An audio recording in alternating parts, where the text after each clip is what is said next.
आज हम इस वीडियो में देखेंगे कि पीरियड्स के कितने दिनों बाद कितने बार रिलेशन रखने पर बच्चा रुक जाता है, जो हर महिला का सबसे पहला क्वेश्चन होता है। हमेशा महिलाओं को ये सवाल आता है कि हम कितने बार रिलेशन में रहें जिससे मुझे जल्द से जल्द प्रेगनेंसी रुक जाए। इस वीडियो में मैं आपको एकदम आसान तरीके से समझाने वाली हूँ, जिससे जल्दी से जल्दी कंसीव करने में आपकी मदद मिले।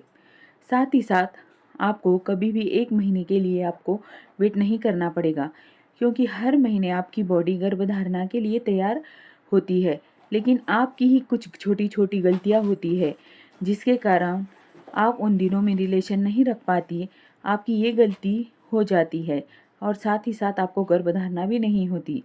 अगर आप माँ बनना चाहती है और इसी महीने माँ बनना चाहती है तो इस वीडियो को पूरा ज़रूर देखिए, जिससे आपको बहुत जल्दी कंसीव करने में मदद मिलेगी। देखिए, ये होता है कि हर महिला का एक पीरियड साइकिल होता है।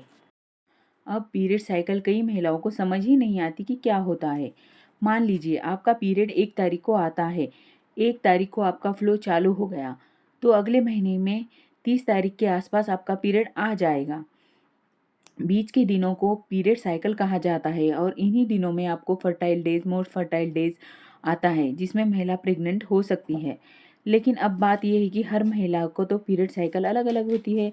किसी महिला को 21 दिन में आता है, किसी को 30 दिन में पीरियड आ जाता है, किसी को 28 दिन में पीरियड आ जाता है, किसी को 35 दिन में पीरियड आ जाता है।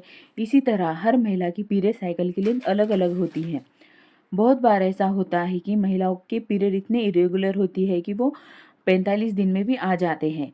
तो यूँ तो देखिए, बहुत सारे कैलकुलेशन मेथड होते हैं, लेकिन जो आपको अंडा होता है वो सब कुछ उस पर डिपेंड करता है कि प्रेगनेंसी कंसीव करना ही करना केवल फीमेल के बॉडी पे होने वाले एक प्रोडक्शन पे डिपेंड करता है। तो सबसे इम्पॉर्टेंट चीज़ ध्यान में रखना है, जब आपके पीरियड स्टार्ट होते हैं डे 1 से ही उसी दिन आपकी पीरियड साइकिल स्टार्ट हो जाती है। 4 से 5 दिन आपको फ्लो आएगा, फिर उसके बाद बंद हो जाएगा। तो छठे दिन से आप रिलेशन रखना स्टार्ट कीजिए। अब ऐसा क्यों? सबसे ज़्यादा मोस्ट केसेस में ऐसा देखा जाता है कि महिला का ओव्यूलेशन काफ़ी ज़्यादा डिस्टर्ब रहता है। अगर आपकी शॉर्ट लेंथ है पीरियड साइकिल है, तो आपका ओव्यूलेशन काफ़ी जल्द, काफ़ी इमीडिएटली होता है। लेकिन वही हम बात करेंगे, अगर आपके पीरियड इरेगुलर हैं, तो आपका ओव्यूलेशन काफ़ी लेंदी और काफ़ी डिले हो सकता है। सबसे ज़्यादा बेस्ट उन महिलाओं के लिए सिचुएशन होती है जिसका पीरियड्स रेगुलर बेस पर आता है। उनको एग्जैक्टली पता होता है कि ओवुलेशन कब होगा, इसलिए आसानी होती है उन्हें। अगर आप किसी भी पीरियड साइकिल की फीमेल है, पीरियड्स एंड होने के 2 दिन बाद या 1 दिन बाद से ही रिलेशन में रहना स्टार्ट कीजिए, इसलिए आपकी गर्भधारणा की संभावना बढ़ जाती है। ऐसा क्यों? ऐसा इसलिए क्योंकि आपके शरीर में एक कब निकलने वाला है आपके ओवरी से, इसकी जानकारी आपको नहीं होती है। लेकिन एग निकलने से पहले ही आपके पार्टनर के सेल मौजूद होगा आपके बॉडी के अंदर, तो आपको एग को बहुत जल्दी फर्टिलाइज करता है। तो इस कारण रिलेशन आपको आफ्टर पीरियड ही स्टार्ट करना चाहिए। अब दूसरी बात, आपको जो एग होता है, अगर हम हेल्दी पीरियड्स की साइकिल की बात करेंगे तो मेडिकल साइंस रिसर्च के अनुसार वो बताते हैं कि 13वें या 14वें दिन अंडा निकलता है। लेकिन किन उन महिलाओं में जिनकी हेल्दी पीरियड साइकिल है, यानी कि जिनकी पीरियड साइकिल 28 से 30 दिन की है, तो इस दौरान आपका अंडा बाहर निकलता है। अगर उससे पहले आप रिलेशन बना दिए तो भी कंसीव करना आसान हो जाएगा, ये 3 से 4 दिन पहले भी। या अगर जस्ट एग निकलने के बाद 12 घंटे के अंदर भी आप रिलेशन बना दिया तो प्रेगनेंसी कंसीव करना आसान हो जाएगा। अब हम ये देखेंगे कि रिलेशन कितने बार बनाना चाहिए। तो ये सबसे ज़्यादा इम्पॉर्टेंट ये है कि ये कपल टू कपल डिपेंड करता है, लेकिन सबसे ज़्यादा आपके लिए इम्पॉर्टेंट ये है कि ओवुलेशन कब हो रहा है ये समझना। ओवुलेशन के दिनों में ट्राई करना बेस्ट होता है, लेकिन उन महिलाओं के लिए जिनको समझने में ये नहीं आता कि रेगुलर पीरियड्स है या पीरियड शॉर्ट या लॉन्ग है, उनको क्या करना चाहिए, तो उनको पीरियड्स के बाद से ही रिलेशन करना स्टार्ट करना चाहिए। लेकिन एक बात आपको इसमें ध्यान रखिए कि अगर आप अल्टरनेट डेज पर रिलेशन रखती है तो आपका पार्टनर का सीमेन क्वालिटी अच्छा बनता है, सेल प्रोडक्शन अच्छे से बना रहता है, तो इस वजह से हेल्दी कंसेप्शन हो सकता है।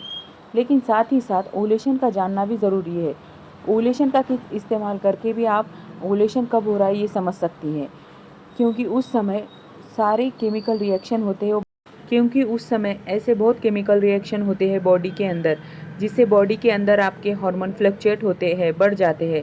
और हार्मोन की जांच आप ओवुलेशन किट में भी कर सकते हैं। अगर आप फॉलिकुलर स्टडी करा रहे हैं तो उसमें भी आपको पता लग जाए कि ओव्यूलेशन हो रहा कब है।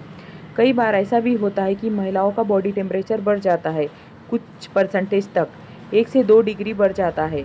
अगर थर्मामीटर से भी आप अपने ओव्यूलेशन को डिटेक्ट कर सकती है। आपको क्या करना है कि पीरियड्स के डे फर्स्ट से लेकर आपको आपका बॉडी टेम्परेचर नोट करके रखना है। आपका टेम्परेचर जिस दिन फ्लक्चुएट आपको दिख रहा है या बढ़ गया है तो उसी दिन आपका ओव्यूलेशन हो जाएगा।